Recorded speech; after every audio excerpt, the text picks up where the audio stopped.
Hey guys, so today I'm going to be reviewing the Jaclyn Hill palette by Morphe because I picked this up a few months ago and I've only used it a couple times, but the times that I have used it, I finally have gotten my opinions on it. And then when you open it up, it looks like that.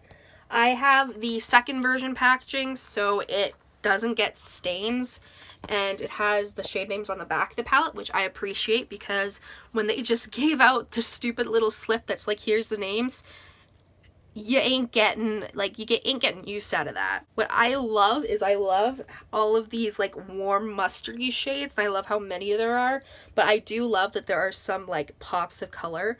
I wish there was a bit more color to this palette and not so many similar tones, but I do appreciate that this is a Jaclyn palette. This is a perfect size palette for me. It's not too big and it's thinner, so it's not bulky at all. Personally, I'm not too happy that it doesn't have a mirror. I do wish that they would at least incorporate a smaller mirror, but of course Morphe like barely ever does that, so it's not too big of a surprise that it didn't come with a mirror. I definitely think the quality of the shadows is good.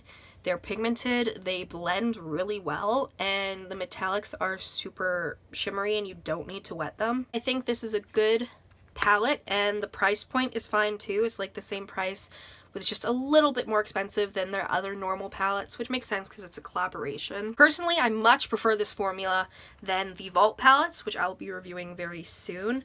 But yeah, so this is definitely a good palette that I think pretty much everyone should have in their collection because it's super useful. Thank you guys so much for watching, and I'll see you in the next video.